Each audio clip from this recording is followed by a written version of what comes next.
Even with 5 turnovers on offense, the Washington Commanders beat the Philadelphia Eagles by putting 36 points up on the number 1 defense in the NFL. So spare me the yeah, but no Jalen Hurts argument. That and more on today's episode of Locked On Commanders.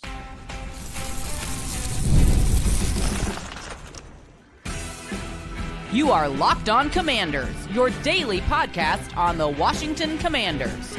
Part of the Locked On Podcast Network, your team every day.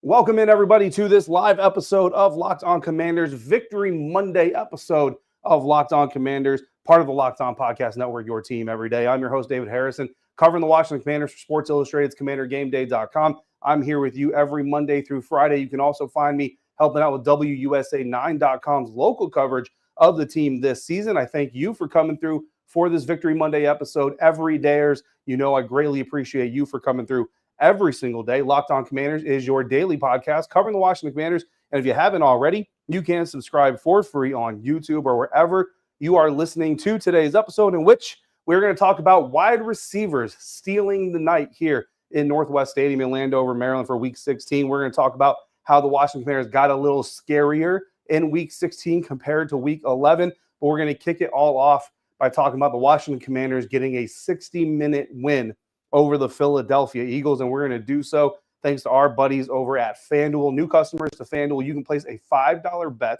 and you'll get started with $250 in bonus bets if your first $5 bet wins. Visit FanDuel.com to get started today.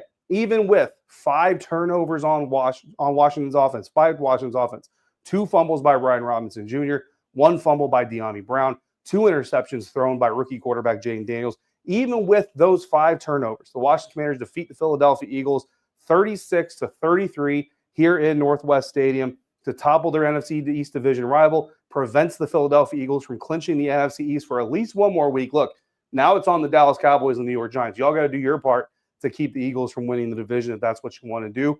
And yes, the Philadelphia Eagles did it without Jalen Hurts. But listen, I don't want to hear that mess. I've already gotten a text from a few of my Commanders Locked On Commanders insiders who said, what do we tell Philadelphia Eagles friends or fan friends who say, yeah, but no Jalen Hurts? Well, here's what I'm going to tell you. Back in Week 11, ask those Eagles fans, did they say, yeah, but no Marshawn Lattimore? Did they say, yeah, but no Jonathan Allen? Because that's 2 key parts of this Washington Commanders defense not on the field the last time these 2 teams played. In fact, Jonathan Allen, not on the field this time the 2 teams played. Marshawn Lattimore, certainly on the field, not on the field for the last 2 or 3 drives that the Philadelphia Eagles had. Critical time in this game, dealing with an aggravated injury, officially ruled out towards the end of this football game. So if we're going to yeah, but one side, we're going to yeah, but the other side. But you know what? That's boring. Who wants to yeah, but anything? The final score, 36-33. And my first takeaway from this game is, no matter how stressful this team is, no matter how many ups and downs you got to go with this organization, this team is a hell of a lot of fun to watch play, whether it's on television, whether it's in person, whether it's on the field, whether it's the players themselves. Talking to some of the guys in the locker room after this latest victory, and they themselves are feeling it. Like, why can't everything or anything just be a little bit easier? Why do we got to go out there and spot them 5 turnovers? Talking to some of these guys, kind of joking around. You can do that after you win a game like this. You can joke about it and say, yeah, we gave them 5 turnovers to keep the game interesting, to make sure that Eagles fans had a reason to keep watching. It is entertainment after all, right? Those are some of the comments that we got from some of the players in the locker room, of course, in jest. Professionally, they're going to go to the drawing board. They want to figure out why they had those mistakes, why they made those turnovers, and they're going to want to fix it going forward because they understand you can't consistently win in the National Football League giving the ball away 5 times in a single game. You just can't do it. So nobody believes this is a sustainable model here tonight. But the bottom line that this Washington Commanders offense was still able to put up 36 points against the number 1 defense in the NFL, despite giving up 5 opportunities. And think about this, Brian Robinson Jr., the second fumble Brian Robinson Jr. had came at the Philadelphia Eagles 10. So if you want to tack on another field goal to that situation, you're talking 39 points. If you want to tack on a touchdown, you're talking potentially 43 points. So if we want to ask the question, did the Washington Commanders come out a better team against Philadelphia Eagles the second time than they did the first time? They absolutely are a better team this go-around than they were the first go-around. Might not look like it in some of the statistical categories, but certainly this team. Because imagine if that team on Thursday night turned the ball over 5 times. Would have been a completely different situation. Again, 4 offensive turnovers early, 5 total, 13 points surrendered. So you do have to give a hat tip to the defense for only giving up 13 points on 5 turnovers. That's an immaculate points off turnovers record. They did have 1 takeaway on defense. They were close to 2 other takeaways.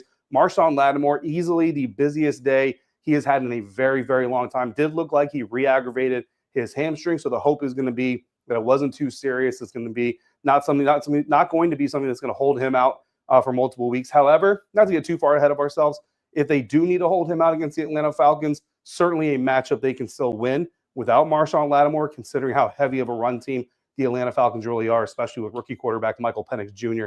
Leading the way there right now. The Atlanta Falcons did get a win over the New York Giants in Week 16. So even though the Commanders won, they will not be able to clinch a playoff spot this weekend. They needed the Falcons to lose, and then either the Rams or the Seahawks to lose. The Rams also won their matchup, so they would need the Seahawks to lose. But at the end of the day, the bottom line is this. The Washington Commanders come into next weekend with this scenario. Win, and you're in. It doesn't matter what anybody else does. And if the Dallas Cowboys can beat the Philadelphia Eagles next weekend and the Washington Commanders beat the Atlanta Falcons, then that Washington Commanders versus Cowboys Week 18 matchup and Philadelphia Eagles versus New York Giants matchup becomes a little bit more interesting in terms of the NFC East Division. But we're getting a little too far ahead of ourselves right now. Some other notes that I found interesting from this game. Marshon Lattimore, at least early on, following A.J. Brown. Mikey Sainristil was following Devontae Smith. Now, they didn't do it every single snap, but for the most part, that stayed pretty consistent throughout the game. First 5 Commanders plays, when we talk about where the Washington Commanders came from in this game, first 5 Commanders offensive plays in this game resulted in a turnover on downs and a fumble lost by Brian Robinson Jr. Later in the first quarter, Jalen Hurts ruled out with a concussion. He left the game with a concussion, was ruled out later with that same concussion. Jordan Davis left the game for a period of time, the Eagles defensive tackle in the second quarter. The Eagles are targeting Marshon Lattimore a lot. I didn't track every single target, so I don't know all of them. But I will say overall, outside of a little bit of assistance that the Eagles got from some officials, Marshon Lattimore certainly held his own and showed little to no rust after missing quite a period of time and then getting his little warm-up against the New Orleans Saints last week. Brian Robinson Jr., 2 first-half fumbles. De'Ami Brown, a fumble in the second half. 2 interceptions thrown by Jayden Daniels, both, interestingly enough, targeting Luke McCaffrey. I don't think that's a connect the dots we need to make where, Jayden needs to look away from Luke McCaffrey. Both of those passes were also over the middle of the field. The second interception was under extreme duress. I think really it's just a matter of a young quarterback trying to do a little too much in that situation. Speaking of those DPIs, on the Eagles' 9th possession of the game, 2 terrible defensive pass interference calls against Marshon Lattimore resulted in a field goal that ended up making it 24-14. Now, listen, neither of those DPIs came on third down, but at least the first one came on 2nd and 8. If that's an incomplete pass, the way that Eagles offense had been working against that Commanders defense, not likely to convert that 3rd and 8. So if they don't convert that 3rd and 8, they're punting.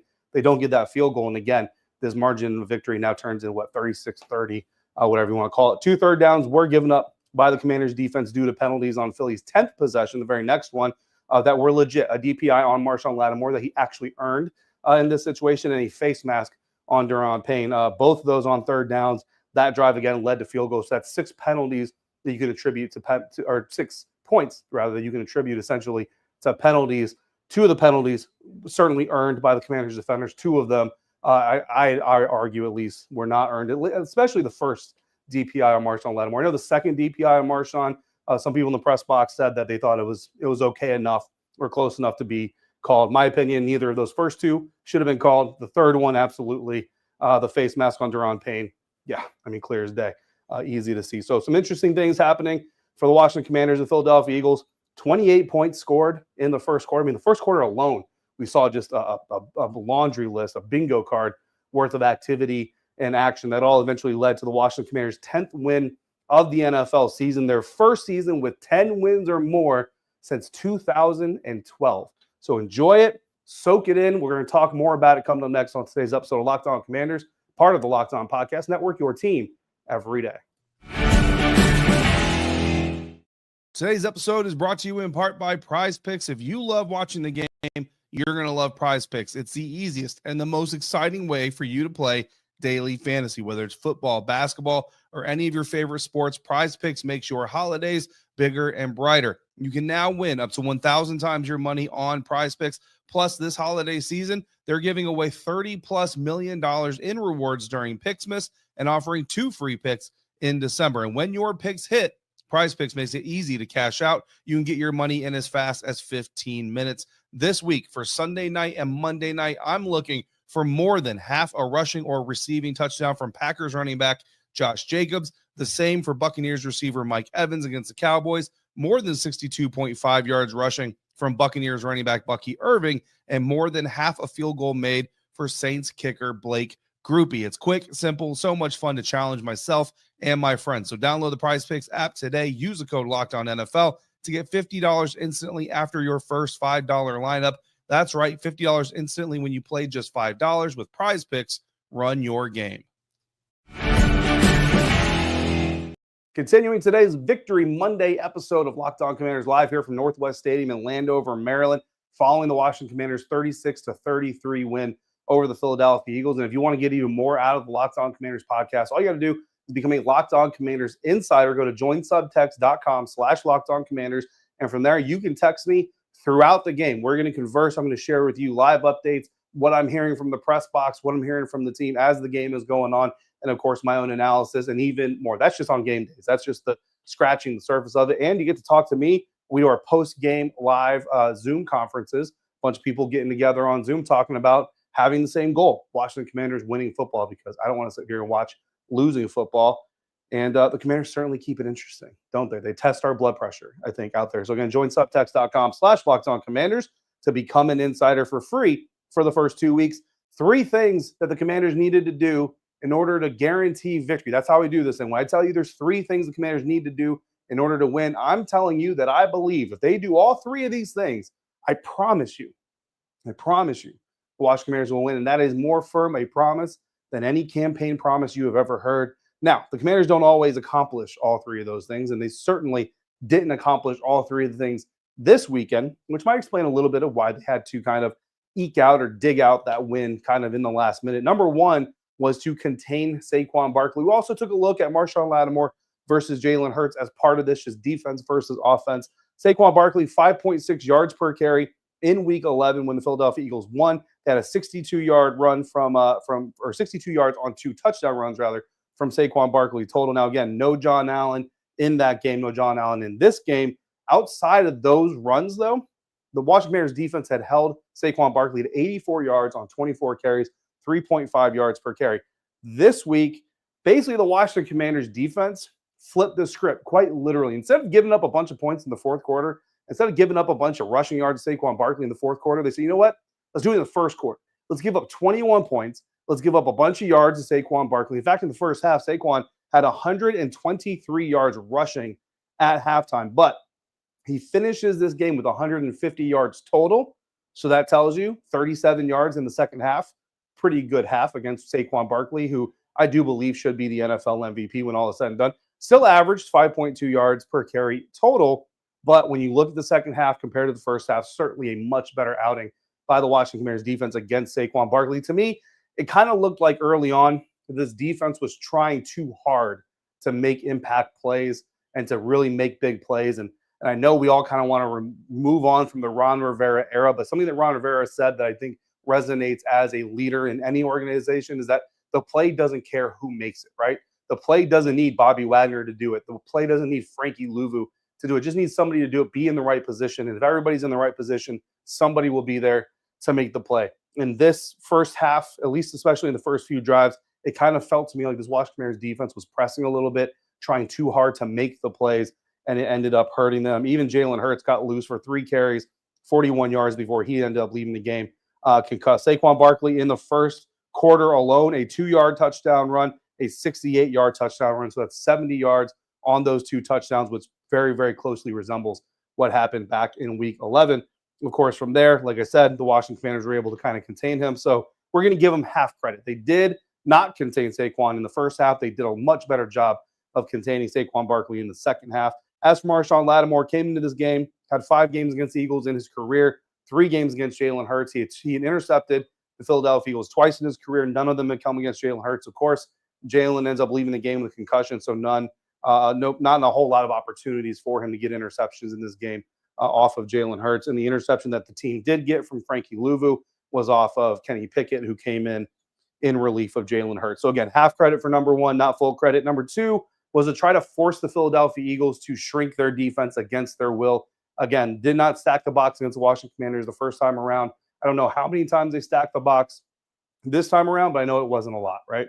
At the end of the day, guys, if you had Brian Robinson Jr. on your fantasy roster, hopefully you were like me and you made the tough decision to bench him because it was a really tough matchup. 10 carries for B-Rob, 24 yards, 2 fumbles, not a good outing for Brian Rodriguez. Chris Rodriguez came in, chipped in a little bit, 3 carries for 5 yards, 1.7 yards per average. Jeremy McNichols, 2 carries, 3 yards, 1.5 per touch. Jeremy McNichols was able to get into the action as a receiver, 4 catches for 15 yards. B-Rob, 2 catches for 17 yards. Chris Rodriguez ran some routes, did not get any targets, however. So the backfield certainly involved from a volume standpoint. Right, I think that's 15. That's about a total of 22 targets / touches total in the game. So certainly the Washington Commanders did a good job of keeping the Eagles honest. But once again, the Philadelphia Eagles not all that motivated to stack the box against the Washington Commanders. And number 3, paint by numbers. Number 17, continue to move Terry McLaurin around.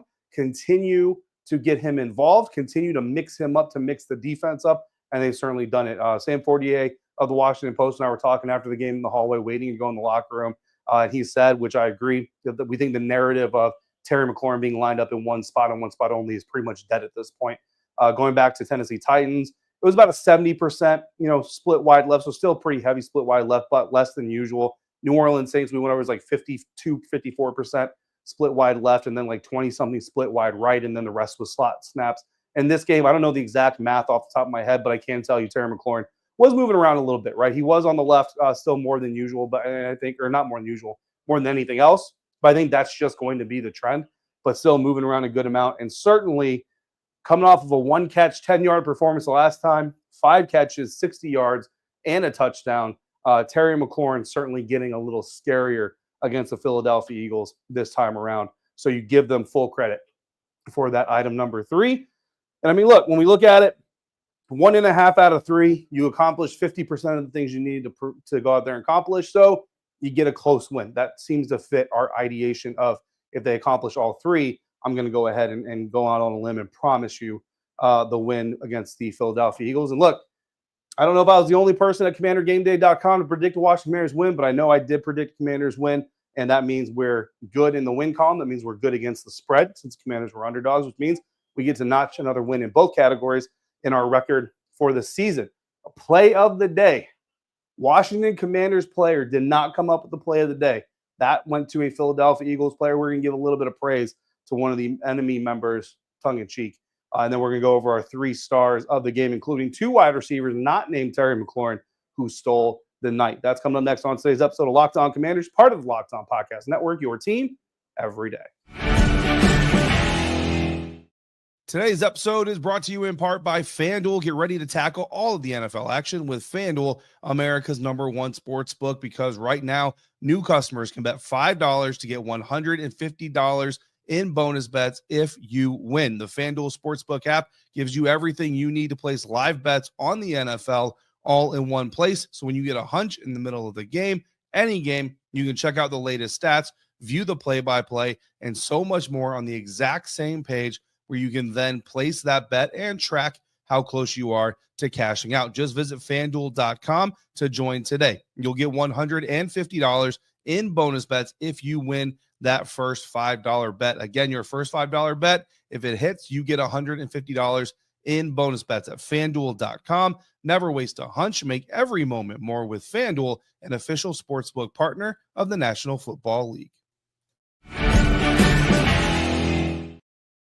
Wrapping up this Victory Monday live episode of Locked On Commanders here at Northwest Stadium in Landover, Maryland, following the Washington Commanders 36-33 win over the Philadelphia Eagles. The Commanders now 10-5, 1 game closer to making the playoffs.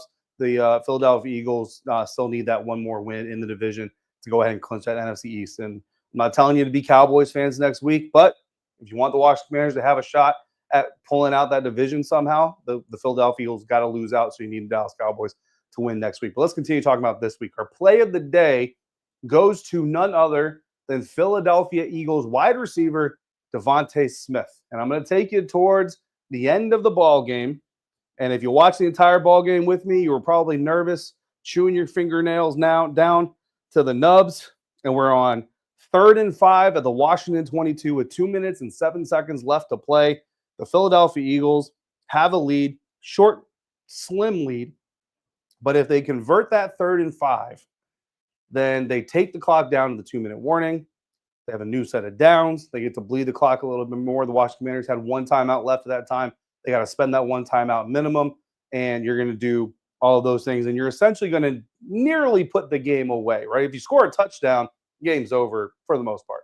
If you score a field goal, game's still probably over because of the amount of clock you're able to bleed. However, Kenny Pickett finds Devontae Smith short. Wide sink it open, to be quite honest with you. Devontae Smith just takes his eyes off the ball, bobbles it around, drops it, and the Washington Commanders end up watching as Jake Elliott hits a 40-yard field goal with 2 minutes and 2 seconds left to play.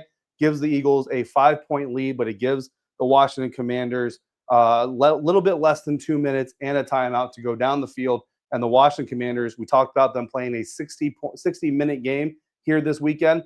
They take that clock all the way down to 6 seconds before scoring the eventual game-winning field goal. So hat tip to Devontae Smith for taking your eye off the ball, pal. Great receiver, happens to the best of you, and you are the play of the day in Week 16, my friend. 3 stars of this game. If you're not familiar with hockey, you're not familiar with our post-game shows, here's how we do it. We do star number 3, star number 2, star number 1. Star number 1 is the best star of the game. Star number 3 is the 3rd best star of the game. There's a lot of candidates in here. Jayden Daniels, certainly a candidate here. I know some of you are going to want Jayden to be in there, but I went ahead. I went the non-quarterback route, not because I don't love what Jayden is doing, but because I wanted to shine a light on some of these other guys. In fact, I actually cheated a little bit more, and star number 3 is going to be shared by Frankie Louvu, who got an interception early in this game to set up the first Washington Commanders touchdown of the game. A much-needed shot in the arm, a little bit of momentum.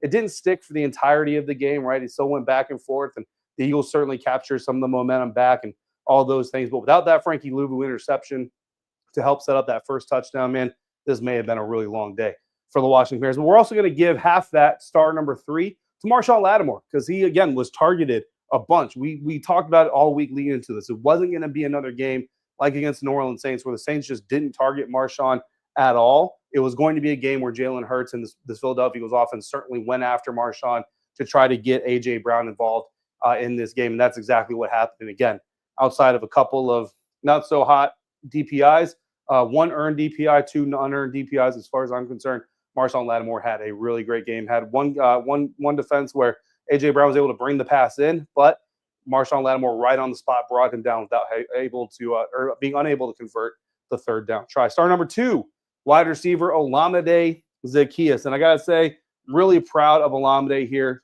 Playing against his former team, Philadelphia Eagles, came up with 5 catches, 70 yards, 2 touchdowns, a long of 49 on a play where a lot of the players on the field kind of stopped playing because they saw the flags go out.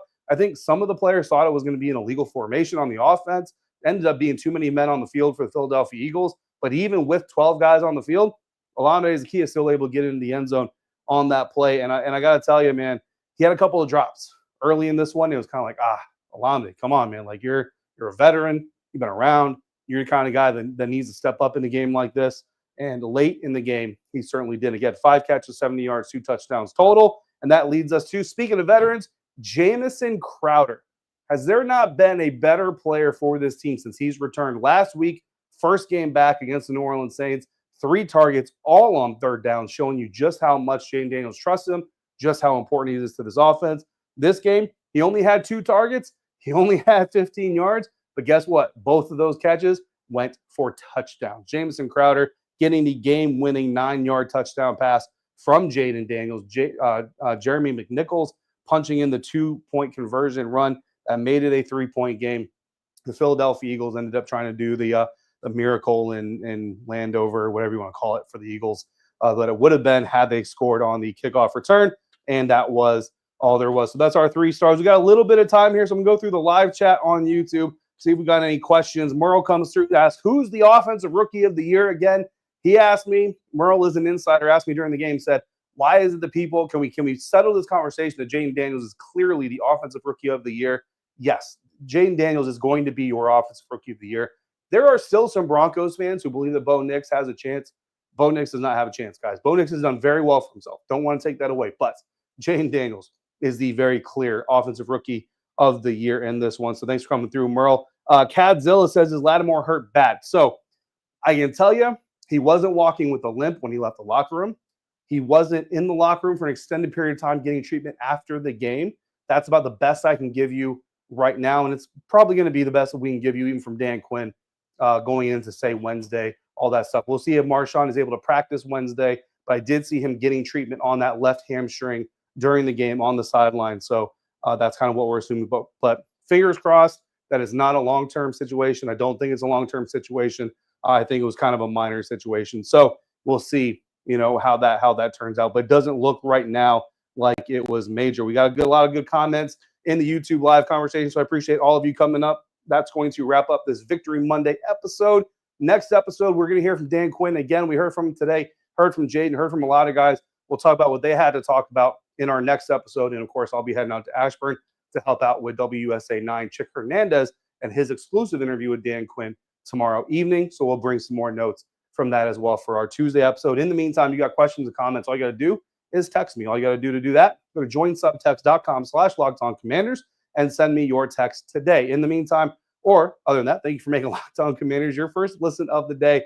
Next up, check out the Locked On NFL podcast. It is all new. Thanks for coming through every single day. And until we speak again, if you're out and about, please be safe, be kind, and I'll see you right back here next time for another episode of Locked On Commanders, part of the Locked On Podcast Network, your team every day.